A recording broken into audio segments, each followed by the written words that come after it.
What's up, guys? All right, so look, it's been a while since we did a video. Today, I kind of want to just read some comments and answer maybe some questions, or just talk a little bit about some of the comments. Some of this is going to be some refresher for you.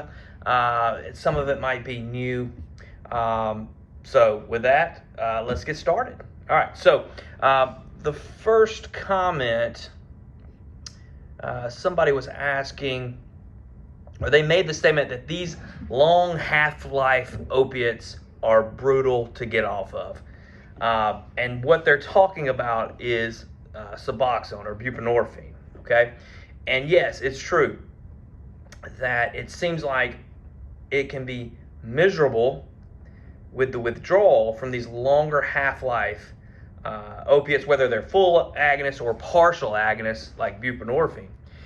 But it's tricky, because if you're using it for recovery purposes, then the longer half-life is what you want, because a long half-life keeps you more stable so that you can get on a stable dose.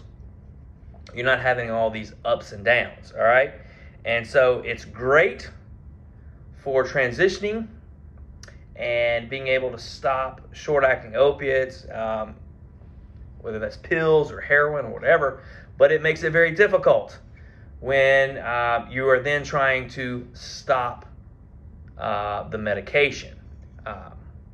So yes, so that's a very, I think, honest assessment from this person. The next comment, and I believe it's the same person, talking about opiates killing your sex drive and lowering your testosterone. And again, this is very true. And it seemed to be, I think some of the initial thought was that buprenorphine didn't affect testosterone as much as methadone. But any kind of opiate, again, even buprenorphine, even though it's a partial agonist, just a partial, so it may be that with buprenorphine your levels aren't quite as suppressed, but any opiate can cause disruption of your endocrine system, and particularly like by inhibiting the release of gonadotropin releasing hormone from the hypothalamus. And if that's inhibited, then you reduce how much luteinizing hormone and follicle stimulating hormone that's being produced from the pituitary, which then leads to inadequate production of testosterone hormones down the line. Okay, so it's complicated, man. The endocrine system is so complicated, and if you mess up anywhere down the line of that, you can have serious problems. So typically with all my male patients, we check labs, and we check their testosterone, we check their thyroid. I like to check liver function, I like to check blood count, and I do that on obviously female patients as well, other than the testosterone. So that is a very common problem, a very common side effect, and nobody wants to take a medicine that messes up their bedroom life. So, something to be aware of. All right. Okay, I had another comment about somebody who felt like they were beating themselves up. Okay, and kind of the situation, it seemed like, was because they're on medication and they've been on it a while. But my response is, you should never feel guilty for making your life better.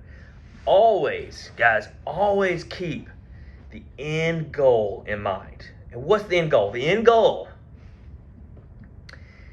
is a good life, right?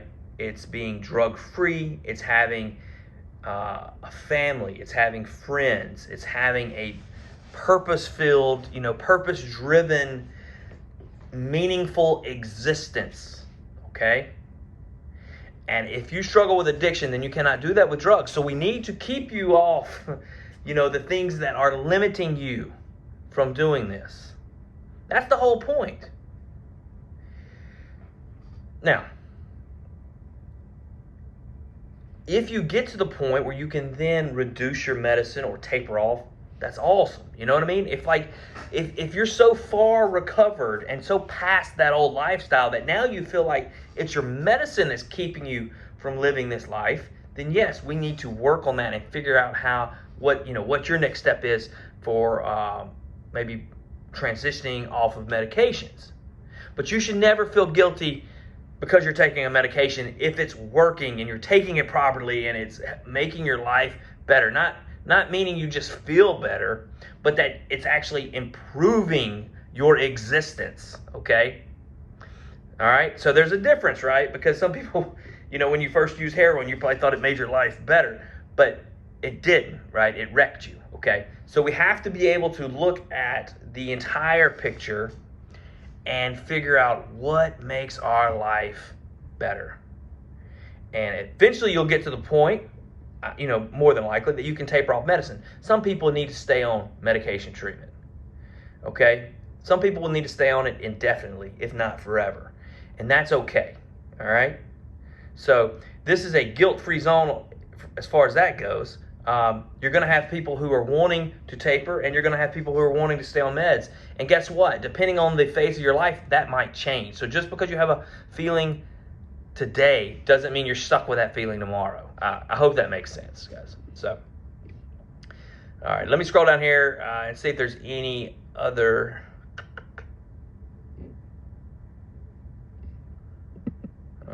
comments.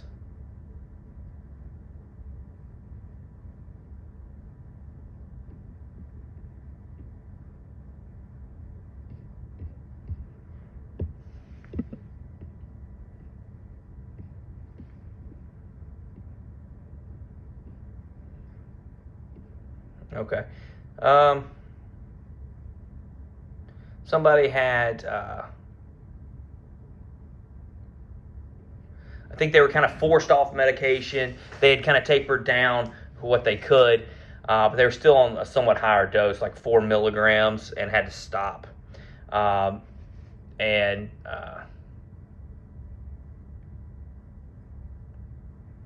they were about 5 days off meds. And they were kind of wanting a timeline. So everything depends, obviously, on like how long you've been on medication and what dose you stopped at, and also just your metabolism and how it affects you. 4 milligrams is in my, it's too high just to stop on. I would never stop somebody on that. I would taper down a lot lower. I'm trying to reread this. For some reason, something's missing, and I'm not 100% sure what dose they stopped on, but they were starting to kind of level out, and they wanted to know. So I usually, once you're a week out off of everything, you can still feel pretty bad. But usually, like every week, you're going to be about 50% better, is what I used to tell people. And that's kind of a hard pill to swallow. If you're feeling miserable, you want to be told in a couple more days you're going to be better. But a lot of times it doesn't work like that.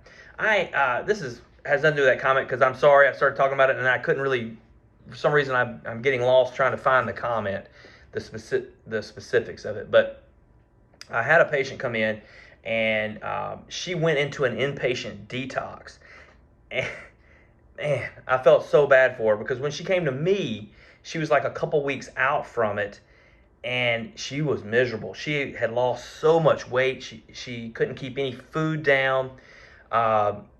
She was having severe withdrawal, and this was like, several weeks out, and they didn't really do anything for her at the rehab. They just kind of took her off her meds and made sure she didn't die on them. I'm being a little, I may be exaggerating, I don't know, but that's what it felt like to me. Like, you know what I mean? I thought they did a disservice to her. And she was detoxing off of several things. And it wasn't just like drug, it was like some prescription medications, because she was trying to get off like all her meds, like her depression meds, anxiety meds, everything. And all those things have potential harm, if not tapered off properly. So she saw me. We put a plan together I got her on medications to kind of help with withdrawal symptoms, but also we restarted some of her other old medicines, which included Suboxone, at lower doses, and we've been tapering off. Now we've got her off of all meds except like a low dose Suboxone, and we're still just kind of slowly tapering that. And she looks like a completely different person. Like my staff was just amazed at how well she has transformed in just basically some simple steps and common sense of tapering, these medications and not just stopping them and making people just feel absolutely horrible. And that's not to say that there might not be a case where you need to do that. I don't know. Off the top of my head, I can't think of one, but I'm sure it's possible. And it may be that that's what she thought she wanted to do. But anyway, she's doing much better now. And we have a plan, and she's following it, and it's working great. We're using, my alternating dose method at lower doses. She's coming down, but it's probably going to be a while. And I think it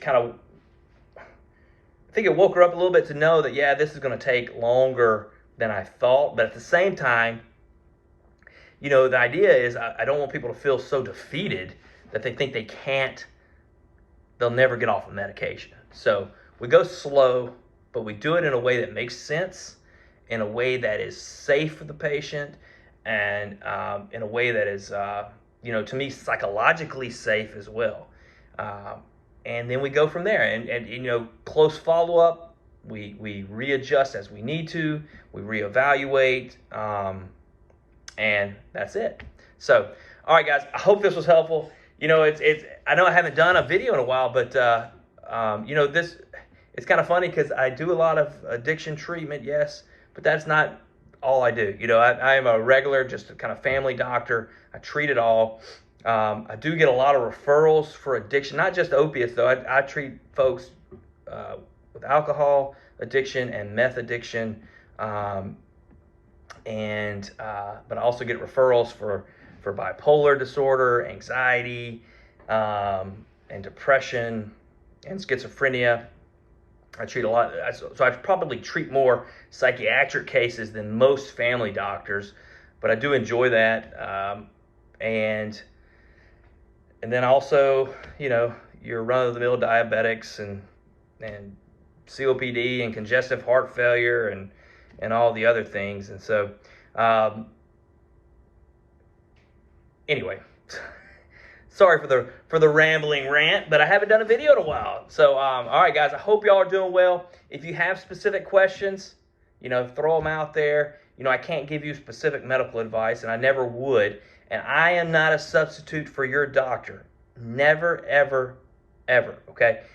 Unless I am your doctor, and if that's the case, call me. But, before you make any changes to your medicines, or before you, oh, Dr. Park said this or that, I'm going to do that. No, just talk to your doctor, okay?